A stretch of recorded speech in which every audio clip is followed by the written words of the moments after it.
Right, this is a little bit different today and I'm a bit excited about this one. This is, you can see the ocean down there, it's the Atlantic, right around there. If we swing around here, there's a church, a little church, and the unusual thing about this is it's the only church on the beach in Cornwall. It's actually St Wimberloo, the Church of the Storms. Sorry about the noise in the background. There you go.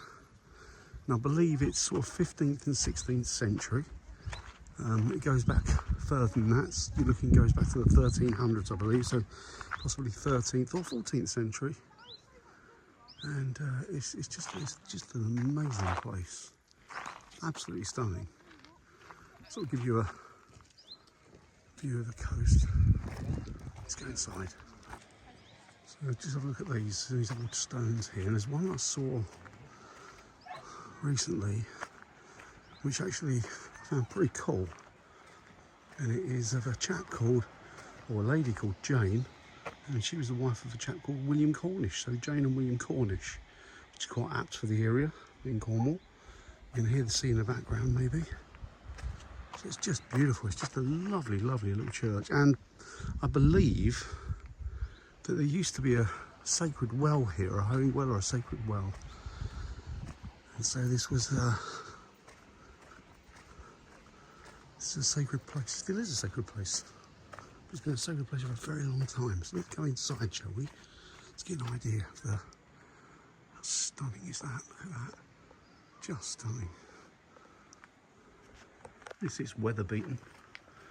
I hope it's open. Church of the Storms. Go in. Success and how small it is.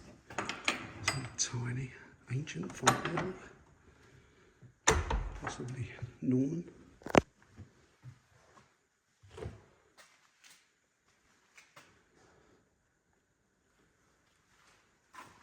It's more of a modern font there.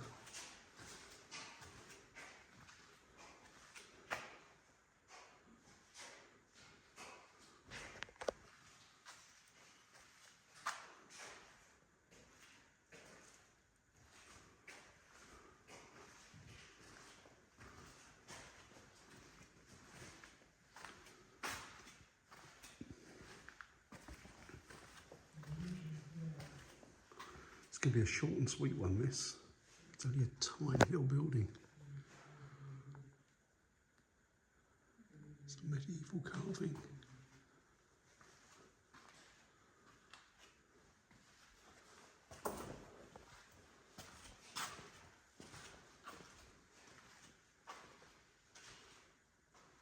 Beautiful windows.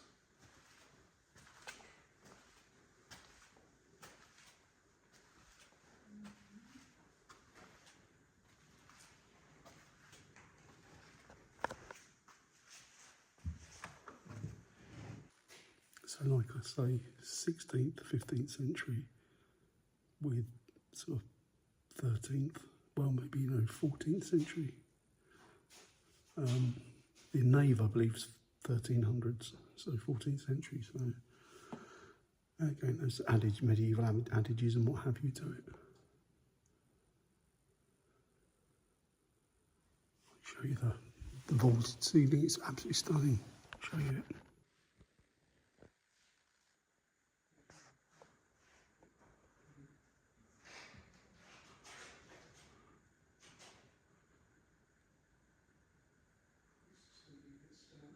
So the Church of the Storms, right on the beach at Cornwall. The only one, as I say, that's on a beach in Cornwall. And we'll get a little further, as we go further down, we'll get a look and see how stunning it actually is. The sort of background this church is supplanted into, or this church is built into. But Church of the Storms is quite an apt name for where it is. I think that's just a general description that they've given it, the Church of the Storms. I guess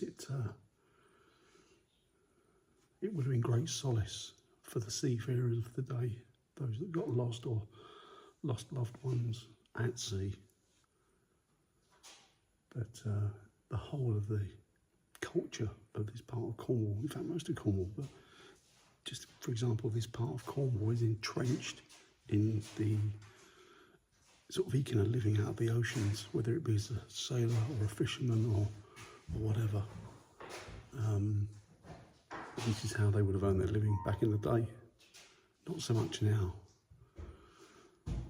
But yeah, absolutely phenomenal. Just a beautiful, beautiful church with lots and lots of rich history. And that's the thing I like about the churches in the UK, and particularly in Britain, because the culture and the history of them is obviously it's a part of that. It's our heritage, it's our history, so it speaks volumes. Just phenomenal, just beautiful. And I guess that the culture is still entrenched in the church even today. And as I say, like I was saying about the church in Mullion, you know, family that have worshipped here for centuries, possibly some of the descendants still do. Who knows? Or maybe they moved away a long, long time ago. See, that's the thing about these buildings, is they don't just instill a peace and a harmony in you.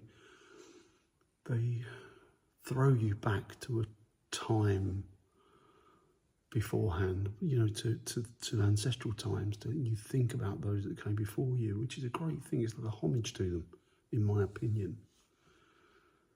You know, to sort of mull and just think about those that came before us.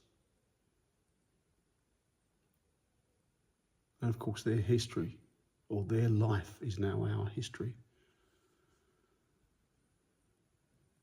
We're always going to be intermingled and entangled with them because they're our ancestors. It's very quiet, so no storms today. Quick look around again. It's very peaceful. You're a bit of an anchor there, look.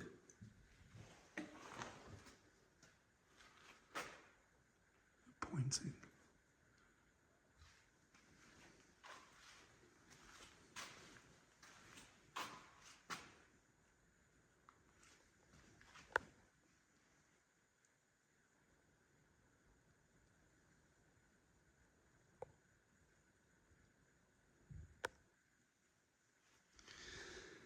Right, time to leave. It's only a tiny church. Oh, look at this. Look at that.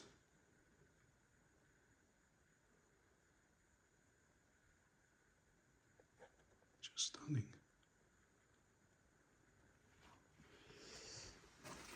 Look at this, look at this.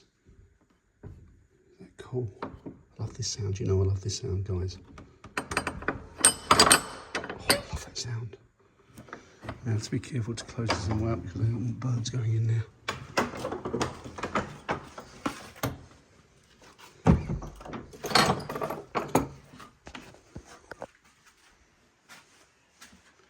And there's an old artefact if ever I've seen one. Look at that. And there's the beach. You can see the beach through there, the sea through there.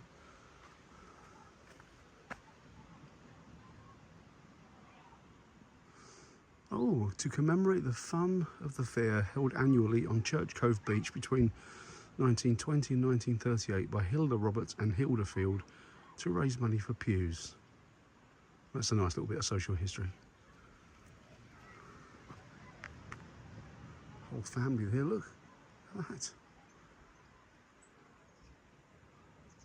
And that chap there, truly ancient. Speak to the origins of this building.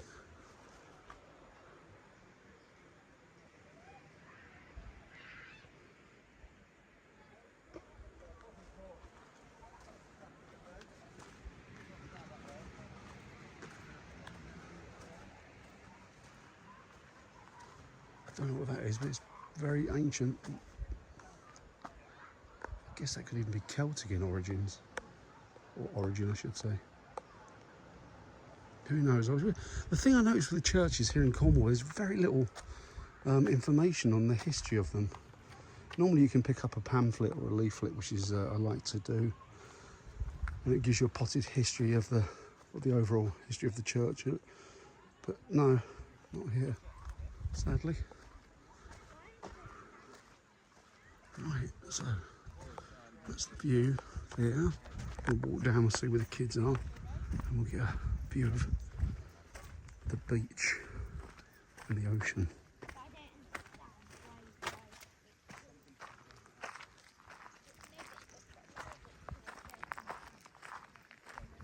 Don't really want to get children on the video. Don't think that's really fair.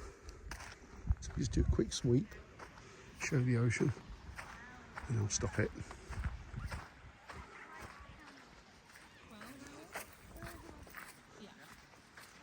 There you go. That's the cove. Isn't that stunning? Beautiful. Right, that's a short and sweet one. I hope you enjoy it. It's only a tiny church, but well worth documenting and looking at, and giving you guys a little look at it too, because I think it's very special, as all of these places, sacred places are. So hope you enjoyed that. I'm going to enjoy the beach for a couple of hours. I'll speak to you soon. Take it easy, guys. Bye.